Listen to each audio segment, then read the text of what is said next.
Hello, everyone. Good evening, good afternoon, good morning, wherever you are. I'm back again this week, okay, sharing and carrying every entrepreneur out there, right? So today we're gonna have a great session. Okay, I have invited a special guest with us, and he's a world-class product marketing guru, global product spokesperson with lots of track records and experiences. So right now, right, let's put our hands together and welcome. Okay, last week I forgot to have sound. This week I must have sound already. And welcome, Mr. Justin Zhang. All right. I don't know if you guys Hello, can hear the sound. everyone. Yes, Yes, thank you so much, Justin, for joining us tonight. Right. thank you. Yep. And our audience are mainly entrepreneurs, those who start small business or those who have venture capitalists, invested in their company, or those who are really, from corporate world came out to build their business. So for you, Justin, right, I know that you are really like in someone who has got rich experiences, right? Especially in product innovation. I know before that, just now earlier, we talked about it a little bit, and talking about planning, management, development, marketing, and so forth. There's like so many things with regards to product innovation, right? And today, in fact, you have set the title that is less is more, and I'm really looking for it, right? Looking forward to what you're going to share with us, right? And I believe you are also into like those things like smartphone, IoT, AR, AI, wearable, and wow, so many things. Your experience is really something that I'm so excited to really draw from you. Yeah. All right. So, you know, do you have anything to share before I start asking you questions, or can you just have a quick introduction about yourself? Sure, sure. My name is Justin. I'm a serial entrepreneur, and I also gone through many years in big corporate life, like Apple, HTC, Huawei, and all those. So all my life is being like in the product innovation space. We create products in all kinds, yes, software, hardware, and then all this, as you said, IoT, the smart devices, and so on. And it was a really interesting journey. And now I'm back in Singapore, and I'm kind of like focused on creating my own little venture, and so get my hands dirty, create new products, create things which I really enjoy doing. So and hopefully helping people at the same time. So that's what I focus now. But it was really a long journey before that, and I would love to share some of my experience and up and downs. And if you have any questions, feel free to ask. Yes, yes. If you guys have any question and you see us right here, right, please feel free to ask. So you mentioned that you came back. So where were you before that, Justin? Before you Wow. start this venture? I mean, okay, Yeah. to So be to get I'm the being like context for everybody, you actually started Tech GPS, right? Is that the company? correct. Correct. Okay, so where were you before that? Yeah, maybe you can So share your. the venture right before the tech GPS is that I was in Huawei, the Okay, smartphone company, the 5G company, and I was actually located in Shanghai, part of the global product team focused on the flagship smartphones. I'm sure you probably heard about the P series, the mid series of Huawei's phone. I was actually in the core product team, overseeing the development and also uh, product marketing, sales, etc. Kind of the whole life cycle of those flagship smartphones. So I spent like half a time in Shanghai, the other time, half a time flying around all over the world.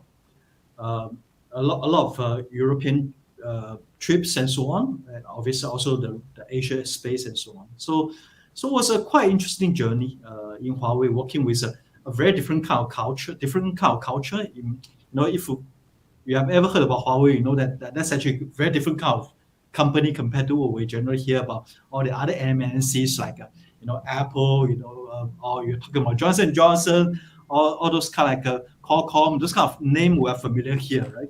So Huawei is kind of very different kind of companies, but it was still a very interesting journey for myself. I learned a lot over there, and met a lot of great people at the same time. So it was great. so Huawei is actually like what they call 国企, correct in Chinese. So Huawei is actually not a 国企. Huawei is actually Okay. private owned. Oh Yeah. really? Oh wow. So Okay. so the Imagine all Huawei, most of the majority of Huawei's employee, especially the Chinese employee, are actually part of the shareholder. They own the share through an internal structure, but they are the shareholder of the company. The founder and the chairperson, Ren Zhenfei, he actually doesn't own that many shares. But obviously, because of how the share structure is being done, with that little share he has, he's still having controlling a stake in the sense that he's still in control of the company. But it is a private company. There's lots of talking about how Huawei has this military background and all those kind of things. Reality is, I feel that after being inside and gone through quite a few years with them, I feel a lot of outside talking about Huawei is probably not that accurate in the sense. It's a little bit of a misunderstanding what Huawei really is. I know from YouTube that they have such a huge campus, super huge, that you have like a train. Is it? Do you have Yeah, train within the campus? they have so they are building a at the time when I was living, they were building a brand new campus in Guangdong, and with trains and all those kind of stuff inside there. And even before that, the existing campus is already huge, and they don't just have one campus there; they have multiple campuses in different cities, right? So in Shenzhen is a big one, the main one, and obviously in Shanghai, in Xi'an, in Beijing, they all have very large campuses. So it's just the way how the company operates. They have different R&D centers in different part of China, and the That's different really products are yeah. actually located in different areas. That's very very interesting. I mean, how it has been developed and also in the mobile phone market. You know, I believe that, I mean, you have like been in Apple, which is a mobile phone, right? Manufacturer or developer, what you call it, right? Yeah, And also HTC, right? You went into HTC before, and correct. Huawei. So okay, so let me ask you, what are the differences? Like HTC is Taiwanese, if I'm not wrong. Are they? Yeah, so Okay. obviously Apple is American, right? Mm-hmm. HTC is Taiwanese, and then Huawei is actually Chinese company or mainland Chinese company. So if we talk about the difference wise, I would say that um, at least in the early days of Apple, Apple, though is an internationalized company, they are very much an American company. They're not really internationalized in the sense that they kind of like, oh, we are going to hear all different opinions from every different countries and let everyone have a say in the product or in that company development. So no, uh, in the core, Apple is just a small group of product people who's driving the vision of the company itself in the early days. I'm talking about in the year of, in the 2000 and the early 2010 kind of time. Obviously, Apple has evolved now and is slightly different, but I would say that because my days is mainly still with Steve around, so the company is really operating in a very tight, small core team. Have you Um, met him before? Sorry to interrupt. I'm just very interested in this. I wish I can say that I have coffee with him and all this, but reality is no. I've met him briefly, like in the campus. We didn't really have a conversation. We really just I see him and he probably didn't see me. In a sense, he's seeing a group of people, which I'm one of them. So But so you are that's, involved in that operating system development, right? Which is the Mac OS today. Am I right?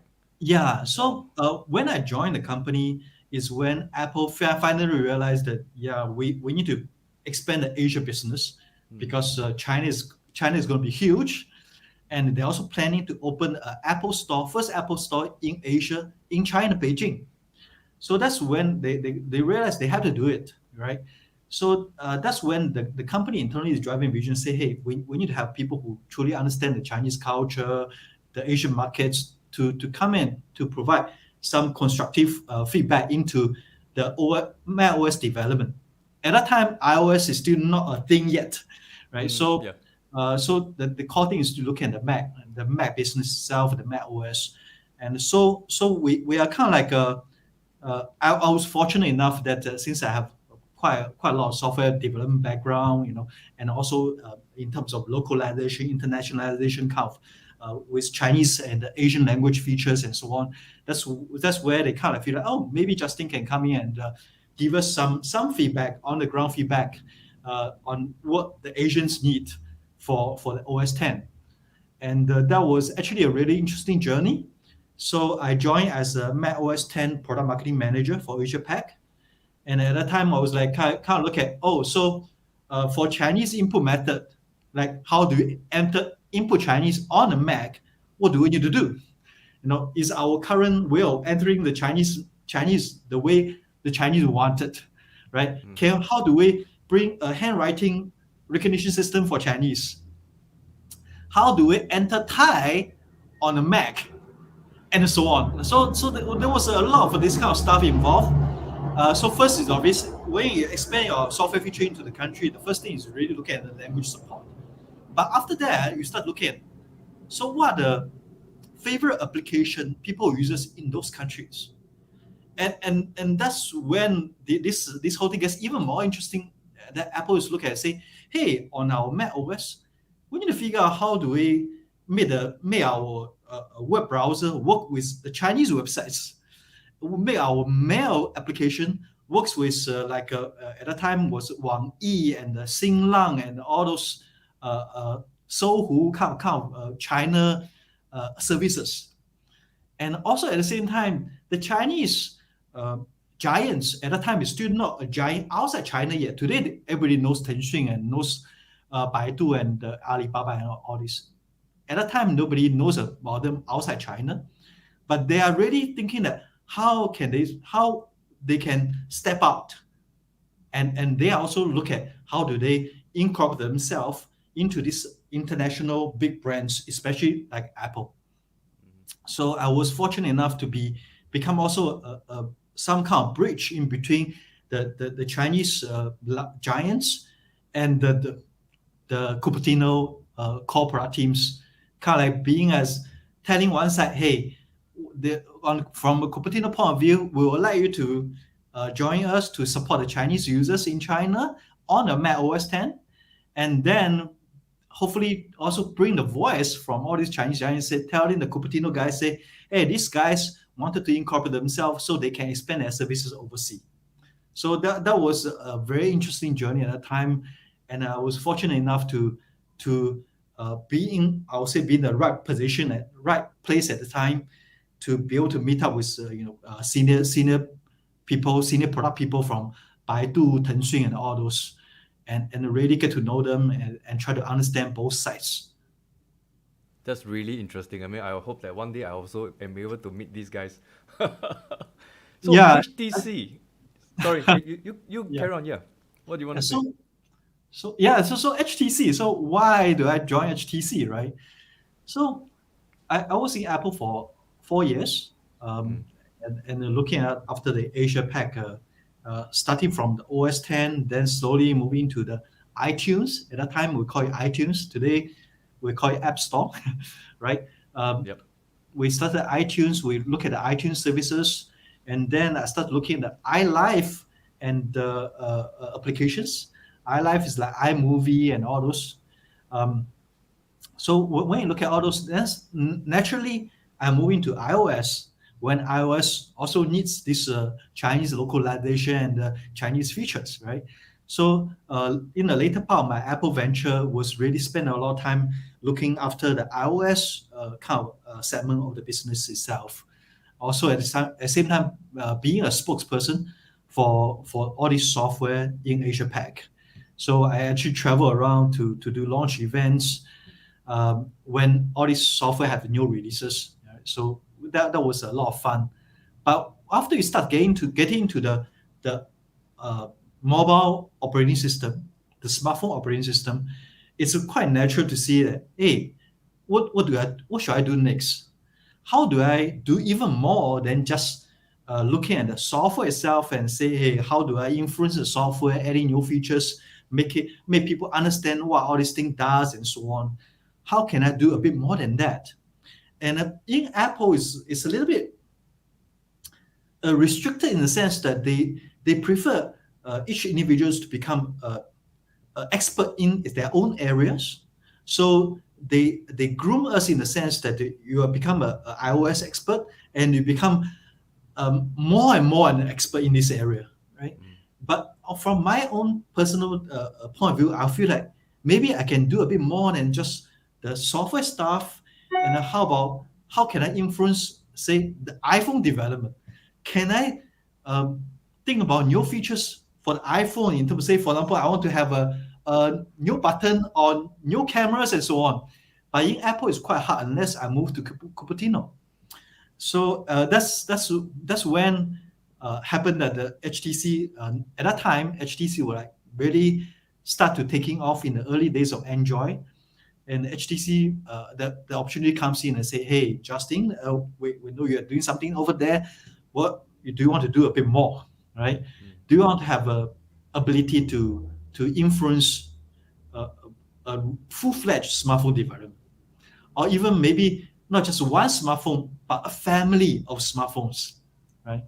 So that really enticed me in a sense that, hey, maybe this is a chance for me to try get into a bit more into hardware space to try to figure out, do I have the capacity, or rather try to prove myself, am I good enough to really think about in terms of hardware and software integration point of view, can I design new family of smartphones, or at least be involved in that area and so on. That's where the HTC giving me the opportunity. So I joined HTC, become the head of that smartphone product marketing for Asia Pac, and then slowly I actually moved into HQ.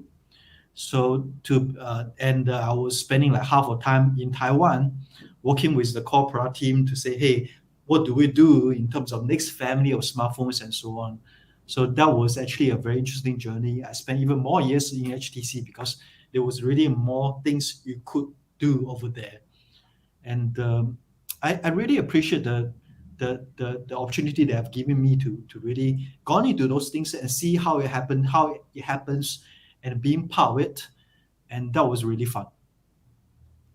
So those days, I believe, is like the time where you have like a huge fight. Like you have Apple that came out, and Nokia was still there, Ericsson was still there, and then Symbian was like almost dying, and then Android suddenly came out, and Symbian was dead after that, and Android became like getting more and more popular because of the cost of the price. And I think the breaking point came when Xiaomi came out. Wow, that is like super low, right? From like a phone that cost $500 and it became like $99. I remember that time. And from then on, all the phone, everybody start to adopt Android, right? Yeah. So, yeah. so like I want to ask now. Okay, this is a bit not so linked, but I want to ask this very curious question. Okay, when you're in Huawei, right? I also know that there's a time where Google didn't want to release some source or something, and Huawei wanted to change the operating system. Were you involved, or were you there at that point in time? So Huawei is being always wanted to change the operating system. Okay, okay. So at the early days, obviously the early days I wasn't there yet. I joined Huawei in 2016. So at that time, Huawei is already a giant in a sense. That's when they released the P10 series and so on. So they are already globally present, and they are already in the top 5 smartphone vendor in the world. And at that time, Huawei is a company where they are extremely committed in research and development, R&D. So they have a huge army of developers or software and hardware engineers. And that's something pretty incredible of Huawei. How many are there? Do you know how many developers, hardware, Wow, software? I don't have a count, but tens of thousands. Tens of thousands. Okay, how Yes. many more times is that compared to HTC, Apple? I would say that in terms of number wise, they are probably close to Apple's level, but in terms of that, compared to HTC, it's definitely a lot more than HTC. HTC's team is a lot smaller because HTC also outsourced fair bit of work into other areas. HTC probably have a couple of thousand So it's really a different scale in terms of the army of developers in Huawei compared to in HTC. But I think what's even more important is that Huawei always believe that they need to get down to the core. So they always have the fear of Google is going to ditch them anyway. So it's always in their mind. And that's why the Huawei spent a lot of effort into going down to pretty deep level for OS operating system level of development, which is actually pretty hard in terms of from software development perspective. But Huawei are those kind of people who are willing to pay crazy amount of money for the real high flyer in terms of like a software architects or operating system architects, those kind of people. So it's pretty amazing how Huawei internally, even the developer, they have so many different levels, all the way to almost like a top level fellows. And those people are the ones, even the founder of Huawei, when he meets them, he will be very nice and gentle and courteous to them in a sense. Really It's like respect those the people. Toso, Yeah, or yeah. it's like the the head, the chef of the restaurant, right? Exactly. So Huawei internally has a huge respect for very high end talents in terms of, especially from technology talents, especially if you are a leader in a particular area, they are very respect of that kind of achievement you have, and want you to help them to develop things together. It's amazing. So talk a bit about yourself. I mean, you have so much experiences, all right, and you have gathered the West, the mindset of the West, and then the middle, which is Taiwan, and then in China, and now you are in Singapore. So, like, what makes you embark into a journey as an entrepreneur? After all this that you have gone through, like, is there something that really like pushed you to build this new venture that you have? Actually, it's not new, right? It's 2 years, Yeah, 3 years. two Yeah. years, 2 years. So share a bit about that. Yeah, so sometimes I wonder myself too. My friend will be also asking, "Hey, Justin, the big corporate are pretty comfortable life once you reach a certain level, right? They treat you well, and it's a quite a easy journey in a sense. And why do I come out and wanted to do this myself? Obviously, there's many reasons, many factors, but I think fundamentally back to the core is that um, after you've gone through many levels in corporate, you become a talker in a sense that you always been telling people what to do. In a sense, hey, because back in those days, I'll be like, I think we should build this feature. I think maybe we should do that. And then when the actual product designer, product developer comes to you and say, hey, we have designed this, and then you will be just the one say, hey, that sounds good, and maybe let's adjust a little bit here and there and so on, and maybe we can boost this thing up a bit and so on. So you're being like talking a lot, but you kind of lose the sense of actually doing it. What I do most at the time was presentations. I was like, okay, after I talked to all the internal the designers, the architects, developers, and understand all the things that are going on, and then have have participated in the direction of movements and so on. Then I'm the one coming out to tell everybody what kind of amazing product we are building as a company. But inside me, I feel that that's not mine. That's like a huge organization doing that. There's hundreds of people working on that, and I'm just fortunate enough to become the spokesperson because I was close to the product team, and I'm also happen to be the I would say the front person to talk about the product to the world, to the press, to the partners and so on. So I naturally become a more talker. I feel that after doing that for a few years, I feel that, Justin, what are you doing? You are not making real things anymore. You are not doing any code developments. You are not really drawing the architect of the hardware itself and so on, right? You are just picking because people have done that. People are coming to you, and then you are like say, okay, I think this thing work. That thing can be in as this product and so on. So that made me feel that I'm getting a bit far from where I started, because when I started in the early days, as I, just now before the streaming, we'll be talking about. I started my life as I was a mechanical engineer by train, right? I was in NUS, so and then I joined a .com to become a mobile app developer. Uh, in the really early days, developing the mobile apps on the feature phone, right? And then I started designing my own like a mobile payment system or big data intelligence system and so on. I actually coded myself. I wrote most of the code in those days. And after joining Apple and then HTC and Huawei, I'm getting further and further away from the real product development. I feel that I'm I'm no longer the person I wish I am, because I want to be able to carry this thing one day and say, I created this. In the early days, I can. But since the Apple days, I no longer can do that. I can only say that our team done this wonderful job and so on and so on and so on, right? I'm just talking about this. So that really drives me in a way that drives me back to fundamental. Say, hey, Justin, maybe after going through a full cycle, why don't you have seen enough in the corporate world?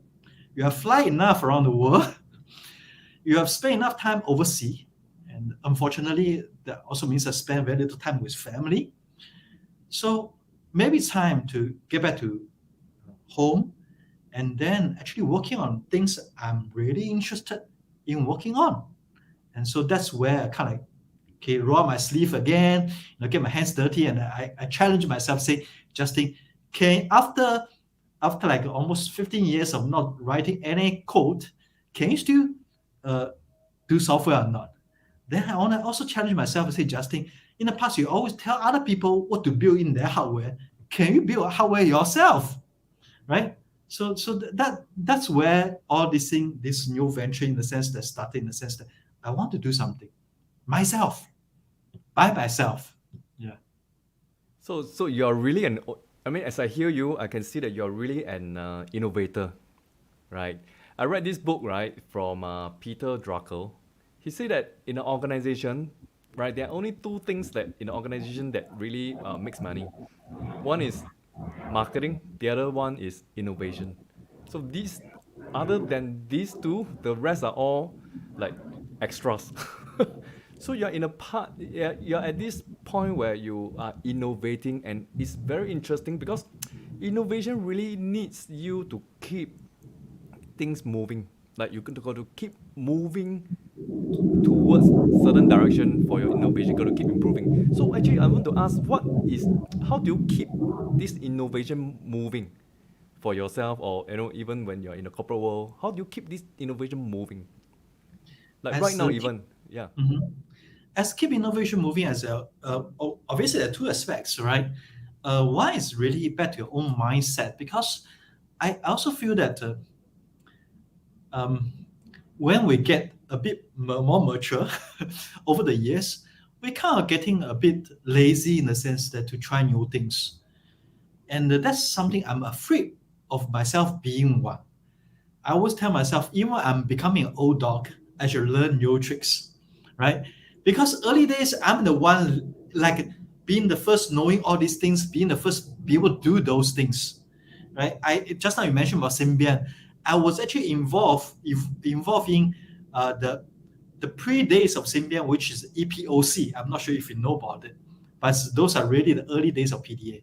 But I always feel that you were part of the forefront of technology and innovations, and I kind of getting worried that one day I'm kind of losing out. I will become a person who just know those innovation by terms, but not by real sense of knowing. Because when you become a corporate person, over the years you still hear all these innovations and you kind of know what's the latest and the latest, but you're not the one really doing it. So you can talk about all those names very very fancy names, very fancy terms, and in big slides. But when it really asks you, are you able to do this yourself? Do you really understand the in and outs? You're not anymore. So I'm kind of afraid that I will become one of those people one day, and that's also drives me nuts in the sense that I say, hey, I don't want to lose out, right? It's almost like you don't want to lose out in the sense that when a new generation try all these new things, and when they talk about it, you don't know what those things. So that's one of the things you try to avoid, and that's what can help you to drive your innovation mindset and keep you inside the game. But at the same time, I think innovation is also about really look at the world and look at the people, say, how can I really help them? How can I make something useful, right? So the good thing about all this early days of entrepreneur life and then the big corporate life, it really helps you to see things from a different perspective and understand. On one side, you know that making something is hard. At the same time, you also know that even marketing something is not that easy either. And how do you really get a message across is really hard too. So you kind of seeing things from all different perspectives, and then one day after you gather all this experience, and then you say, okay, now I have all this experience, and I ask myself, so can I look at this world today and say, where else can I contribute a bit? Can I do things I enjoy doing as creating new things, new products, at the same time make it useful to people that's helping people? So that I think in some point of a life we want to come to this junction that we try to figure out, hey, what do I do next? And we all have learned, what can I do? And at the same time, you want to figure out, I want to make my life a bit more meaningful, of really feeling like I'm contributing back to the society. So during the start, what's the first thing that you thought of? Were you like getting onto the bandwagon of raising funds, or you started with like your own, how did this whole thing start for you? So it's kind of interesting that me and my partner, who's actually ex AT&T, Verizon kind of mobile network, 3G, 4G, and kind of mobile network guy. We're actually university classmate, so we know each other since NUS days. Obviously, our life goes different path. He went to US, and then I was in Asia, and going around and so on. So for a period of time after I'm back in Singapore, I was like having a lot of coffee with him and say, hey, I think we all have pretty decent brains and a pretty decent experience in the world. And what do we do? Should we kind of like work together to create something wonderful, something we are happy doing, right? So that's when we kind of like start to really over coffee, long coffee sessions, talk about what should we do, what should we do, what should we do? Because you know that you don't just want to create a new product. You want to create a new product which is useful to people, right? So that's when we kind of like keep on thinking, what is something we can really make it very useful, and there's still space for innovation that can really improve the product to the new level, that make it really truly helping people. And that's when this interesting side story happened, or rather an accident happened, in the sense that one of my close friends, elder father, who actually went missing for a couple of days, for 3 days. Obviously, the father actually having a mild form of dementia. It happens at times. He kind of lost where he is and so on. And then that obviously that incident was like, obviously in the friend circle, we're kind of worried about him and so on, right? And then that actually triggers me thinking that, I mean, at that time, I already gone through all this mobile technology, all this most advanced technology in a sense, right? So you'll be thinking that, why today we still couldn't find a person in Singapore, right? Such a small place. So I'm like, back in my mind is like location information is like on your smartphone. Every smartphone has location information, and then GPS or indoor positioning, blah blah blah. All these technologies everywhere. To me, those are like a. It's such a mature technology, and why people? Then I was wondering why people are not using it. So that's I kind of feel like why is that like not everybody is carrying a not everybody at least everybody in need should be carrying a tracker with them. So that actually triggers me thinking. Say, since the technology is there and the people need this thing, why there's no mass market product people are using, right? So that's how this big question mark raised in my head. And as a product person, I kind of immediately start looking and say, hey, what else can I do, right? So is there something missing here? Is there something which is not right about today's technology that people are not using it? And so obviously we start to do, as a typical product person's mindset, start doing market research, analyze all the products out there, what's happening, and so on and so on. So we kind of realize, then we come to, after a couple of weeks of analysis, we realize one of the core things which is lacking in the today's technology, which is actually something fundamentally very straightforward: battery life. So that actually come to this interesting part about like even like a Tesla, right? If you think about Tesla, Tesla is not a first electric car maker. Even in the early 2000, even before that, Toyota and Ford and all these are making electric vehicles already, right? So why people are not using it? Actually, simply because those electric vehicles, the driving range is very very small, right? So when Tesla come out, their first roadster, they talk about 300 kilometers and so on. So that actually changed the game in the sense that when you have this technology, and if imagine if it cannot last to a certain critical level, people will not want to use it. Just imagine if your smartphone today, it can only use for an hour, and then after you got to charge again. Will you still want to use a smartphone? You probably don't want to use a smartphone, right? So it had to last long enough that you feel comfortable with. And then, same as your car, right? You don't want everyday pump petrol to a car. And the same thing happened to a tracker. Because imagine if you put a tracker on elderly who may not even be living with you, or you're putting a tracker on the pet, and imagine when this thing gets lost, and suddenly you realize, oh, it gets lost, and then you start, oh, I need to find it. But a couple of hours later, the tracker run out of battery. Then what happened? You don't know where they are, right? So this battery life has to exceed a certain threshold to make people comfortable, and reach even longer threshold to make people feel like it's not a bother to them, so it can be used by them without worry about things all the time. And that's when we can say that, hey, with today most of GPS trackers only work for a day or two if you turn it on.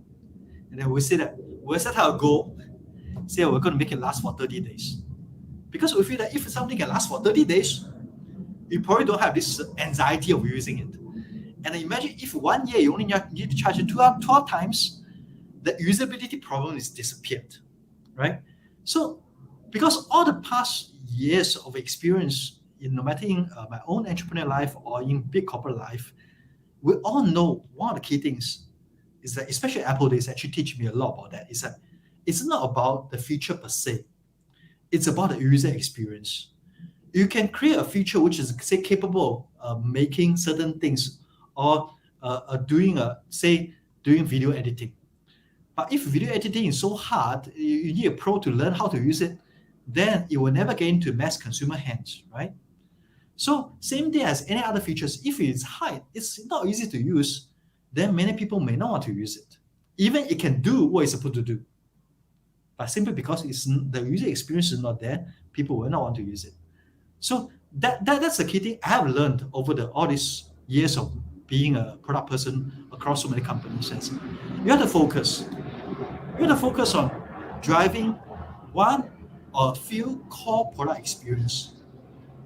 You have to remember what's your promise to the user, right? because during the process of product creation, we tend to get ourselves lost in the world of, oh, I want to do this, I want to do this, I want to do this, I want to do this. So the product become very feature rich. However, the particular feature people care the most may not be easy enough to use or good enough. So instead of doing, say, 10 features, you probably should ask yourself, what you really try to solve? What's the real problem you're solving? And what's the most critical need by those users you are targeting? And then you got to really start cutting down the things you try to do. And then, because every feature you add, it's most likely going to be a compromise to other features you are building. Because every feature needs certain resource from the product you are building, right? So every feature is going to take away some resource.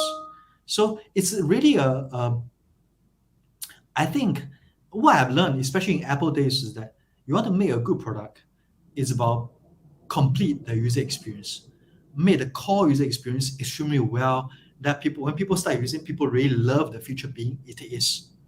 It's almost, if you think about the early days of iPod, the young people may not even know the iPod anymore. But iPod is not the first portable music player, right? But what iPod really solve is really that make it, so first, they're able to put in 1,000 songs in your pocket. Then secondly, they make it very simple to use it, right? So that's all they do. They didn't do other features on the iPod in the early days, right? They didn't try to make the iPod with all the other fancy stuff. So I think back to the product creation, the same thing. As you really have to ask yourself, why do you start in the first place? And then try not to get lost along the way, because there will be a lot of people telling you, you need this, you need that, you need this and that. And as a product creator, you really need to try to filter through all this and try to say, hey, what I can really focus on making well. Wow. I learned so much from you just these few minutes, on product creation, that you really need to be focused on usability. I think that's so true. I myself, I've been building a lot of different types of products, and I have to be guilty that I don't really think about usability. And yes, right now I'm going to look into it seriously with my team. Yeah, so Exactly, because important. we tend to, from an engineer perspective, we tend to think that, okay, we need to make this feature as we need to have this functionality. We care a bit less about how this functionality can be easily used by the user. So we tend to create a function which is working if we know how to make it work, right? And that is something, it's really a danger in the sense of being a product creator, because you know things inside out. You tend to say, oh, I made this thing can work. Why you don't use it, right? Then the user maybe the user just simply look at and say, hey, the interface has so many buttons, I don't know which one to press. Maybe that's just such a simple problem. Maybe all you do is just make the key critical feature button, make it bigger. That's it. So back to the same day as when we make our GPS tracker, we also look at the app development itself. And if you look at most of the other trackers, the setup is quite tedious. They ask you to turn on Bluetooth here, turn on Bluetooth there, you need to pair this, pair that, enable this permission, that permission, and so on. And then follow the step 1, 2, 3, 4. And for most of common user, when you look at that setup menu, you are really lost. You are designing a product for a geek, right? So we kind of look at it and say, hey, how do I make it easy for a non-techie user to use it? So that time, at first beginning, we also think about Bluetooth pairing, because it's a native, it's high-tech, it's kind of wireless to talk to each other and so on, right? It feels very fancy in a sense. But then what we end up doing is that we said, why not let's just make it simpler? When you launch the app, you just have one button, say plus. You click on the plus, it pop out a screen, say there's a space for you to key in the serial number if you want to, but there is a little icon beside it, which is a QR code scanner. So you just press the scanner itself, and then take your GPS tracker. At the back of GPS tracker, there's this big barcode scan QR code on it. You simply scan, and that's it. You have set up your device. So, when we launch this device and then we give to the real users, they were like, wow, it's really easy to set up. You know, that's really made us like very comforting to hear that, because that's actually a not easy decision, because from a product designer point of view, you always feel that I want to do other things, we need to fully utilize the Bluetooth, the blah blah blah. But that simple scanning just solve all the problems. I'm not saying this is an amazing innovation. No, it's not. But it's all about little bit here and there. How do we really make it easy for a user to use? And that's what really drives the user experience. Just focus on layman and how do we make it easier for them. And is that how you came up with the title "Less is More"? Yeah. So because after all this, after all these years of product creation, I've seen so many products which are very, very lots of great ideas, and lots of product try to do a lot of things, and sometimes it just start getting lost along the way. And also, when a product has lots of features, right? As a product creator, you feel hard pain that you couldn't talk about all of them. So you always tend to say, my product has 10 amazing features. But by the time you finish your third features, nobody's listening anymore, right? So less is more, not only in terms of when you create a product, you focus on what's the most important thing. Also in terms of your marketing, your sales, you just need to focus on what's really critical. For example, our tracker, we focus on actually the number one focus we have. We just tell people that our GPS tracker offers you 30 days of battery life in real life usage. The reason why we emphasize this real world usage is because, there's many players coming into the game with very tricky kind of statements. I mean, I'm being a product marketing person myself. I was guilty in a certain way that twisting the words to make it sound better and bigger and so on. But after a while, I really hate it, in the sense that I don't want consumer to buy something, think that, oh, this thing can do X, Y, Z, or can perform all these amazing features. So when you take back, you realize that all these have like 10 conditions before you can do that, right? That's not what consumer wants, right? So you can see some GPS trackers that will last 6 months. But then if you look at the small words below, it says that 6 months in standby mode. You know that if you are a tracker, you are in standby, means you are not reporting position, you are not working, right? So that's something. After a while, I feel that I want to just tell consumer what my product is good at it, and give them a clear message. When they hear it, if they feel that message resonates with them, and when they get it, they will be delighted that our product fulfill the promise. I still remember one of our early users who is actually a Kickstarter backer. Our product launched on Kickstarter first. So after the entire Kickstarter campaign, after we delivered the product, so he started using the product. After a week, he sent me a message, because they're Kickstarter backers, right? So they have direct access to the product team here. So they sent us a message, say, hey, is there something wrong with the app? Because on the app, still show that after a week, still show there's 80%.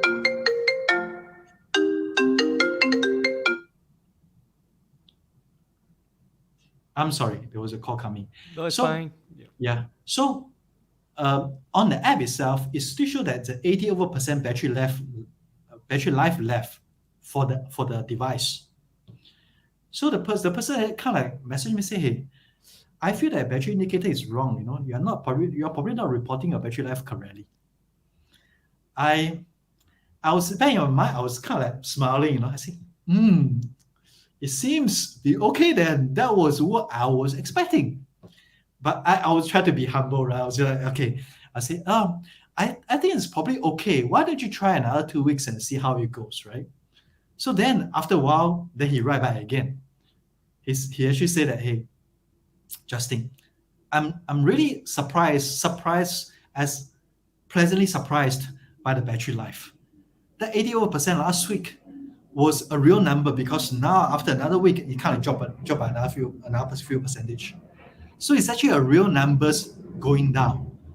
He was saying that, Justin, I've seen a lot of product kind of like on the Kickstarters and so on. A lot of times what they claim are pretty far from what the real life user experience. And your device actually give me what you promised. And that's exactly what I want to do. Because after all these years of being a high up there, flashy kind of product marketing person, tell the world that all these amazing product messages, right? So I'll say, my smartphone is so amazing. My smartphone can shoot a picture of the moon, blah, blah, blah, right? But I want to go back to the fundamentals. I just want to tell my user that product is made by me. And when I tell you this is how it works or this is how it will perform, when you use it, you will get that kind of performance, at least for majority of users. And that's what I want to achieve. That makes me happy in the sense that I'm a qualified product person making a product fulfill its promise. Thanks. Very. Yeah. It's Yes, an I think, interesting. yeah, it's very interesting. And okay, we are running out of time, but I really want to ask, how long did you like manage to make this battery life to be like so much extended 30 days? Do you take a long time or just something that you did? Well, actually, it took really a long time because when we have the idea, product idea, say, hey, we need to make this thing, and this thing need to achieve this target performance before we can actually make the product workable, as before we actually have a product in a sense. So, because I feel that if we build anything less than that, there's just no hope, because I'm not fundamentally making any real innovations in the space, right? So imagine that today GPS tracker lasts for 2 days and I come out GPS tracker lasts for 3 days because I've made the body 3 times bigger. It doesn't make sense. So we kind of looking at a lot of, at that time was when the IoT network just started, and we think like, okay, there's some new technology coming up, and then, but that alone is not enough. We look at all the different hardware components which can help us to achieve the kind of, is there new hardware components, new sensors, which can help us to saving more power on hardware level. But more importantly, the battery saving are mostly from so-called the smart algorithms. Because the advantage as being someone who never created a GPS tracker, coming to the space and making a GPS tracker, is that we don't have the baggage. I don't have the legacy thinking that the tracker should work like A, B, C, D, or this way. I don't have that baggage at all, right?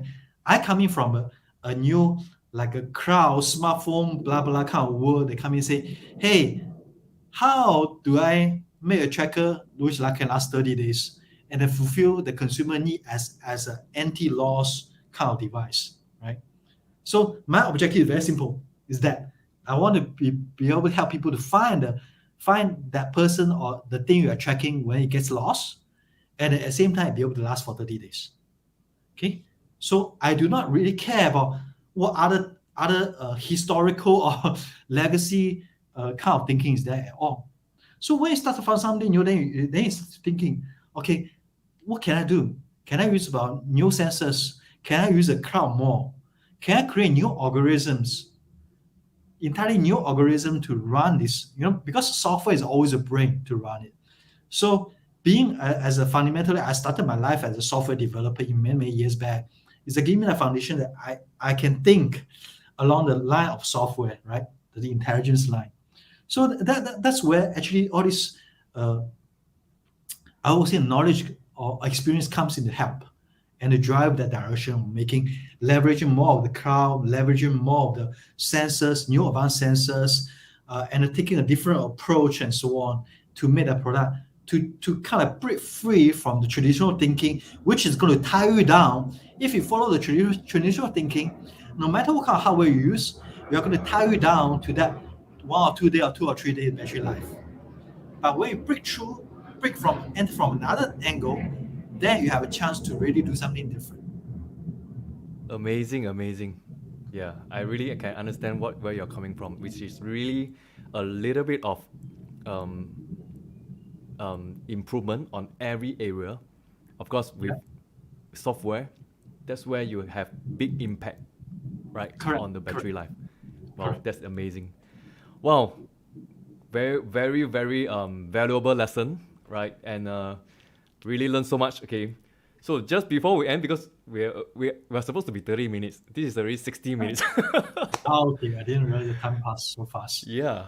So just one last thing. Okay? If you want to share or encourage an entrepreneur out there right now, or a tech entrepreneur, right, or whoever, or even somebody who's just coming out from the corporate world and starting their business, what would you like to tell them and encourage them? I would say the first thing, you got to have true passion in things you do. I really believe it because through the process of creating this product, we there's so many hiccups, so many roadblocks in front of us. We could have give up like easily 20, 30 times along the way. And I sometimes just hit on the wall that you just couldn't see how you get over it, frankly. Because when you're not in a big corporate, you don't have that much resource. You're probably limited by, obviously, by the money, by the people, by the people you have, and so on. You are very limited. So you're going to hit a lot of roadblocks. So you really have to believe in what you do and enjoy what you do. Because personally, I enjoy working on the product itself. I enjoy solving problems. So that's something I actually feel make me feel peace and comfort in a sense, right? So when the things you do are something make you feel comfort, make you feel satisfied, then you are much more likely to be able to last through all these up and downs. I'm not saying that you're not going to do anything you don't like. At the entrepreneur, you probably have to go at 10, 30 in all things. But at least there's a core area you have to truly enjoy doing. Be as marketing, be as design, be as sales, be wherever. You have to be really passionate about it. And the second thing I would like to talk about is really that the first thing I mentioned earlier, less is more. Try to be focused. Unless you have a huge team backing you, you are very limited with your resource. You have to focus on what you do the best. And also at the same time, in terms of product wise, you also need to focus on doing 1 or 2 things extremely well. That's is going to be your biggest selling point, biggest point to win over your consumers and win against your competitors. So yeah, so that's probably more than one thing. 2 things I want to emphasize: really passion and also focus. Well, thank you so much, Justin, for tonight, right? So if you Thank guys you. are so interested, whoever that's watching right now are interested to know the product, I have pasted the link here, which is tackgps.app .app. slash buy Yeah. dash now. Buy Or now. you can remove the buy now. It's okay. Just go to tackgps.app.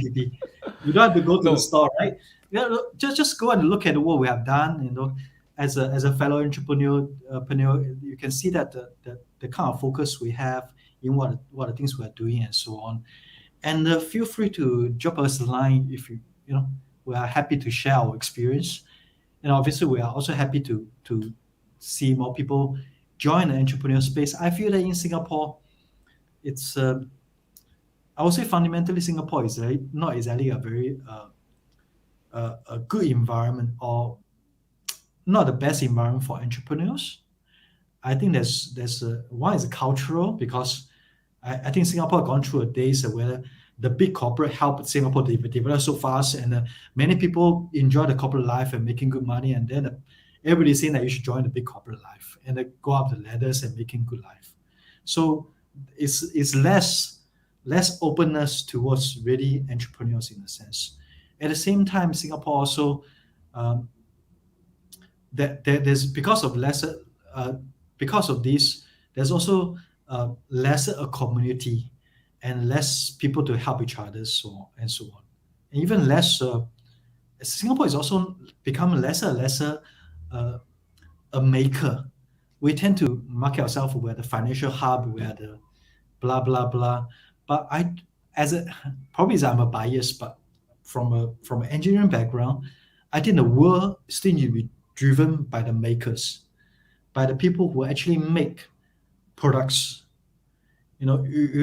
I'm not against a financial system and so on. You move the money, make it more efficient. Certainly, lots of values, but fundamentally, you have to have the product before you talk about anything else on top. And I think why not? We are in a good place. We have all this amazing technology available today. Let's all come together and make something real. Make products, make services, make innovations. So one day you can proudly tell people that I have made this, and there's at least a couple of people happily using it and telling the world that that's a good stuff you have made. And that's all. Yeah, totally agree with you, Justin. We have Thank you. some viewers here, which CW. We will put in the link, okay, because you're in LinkedIn, so we're not able to put in. And then Maya say that totally agree with what you said. Well, yeah. So thank you so much for tonight, right? And I hope that everyone is enjoying the session. And please, okay, Justin, can I put in your LinkedIn link in Sure, this sure. post as well? Yeah, Yeah. So yeah. Just they put my can. link in there, and feel free to just add me, and then we can share things, share more along the way. And when hopefully one day we're a bit more open about meeting our face to face, I think we should always have more coffee sessions with fellow entrepreneurs. Entrepreneurship can be really a lone journey in a sense, and we all have to be here helping each other and Yes. give each other some encouragement when you're really down and say, "Hey, we hit that wall," and then at least I can tell you that, yeah, I've hit at least like 10 times on the wall, and you will get there. Just have a drink, chill for a night. It's a brand new day tomorrow. That's right. That's right. All right. So we have come to the end of the show. Okay. So you guys keep tuning in to this channel wherever you are, LinkedIn, YouTube or Facebook. Right. We have more for you every single week. And yeah, I'll see you guys next week again. Good night. All right, good night. Thanks, everyone.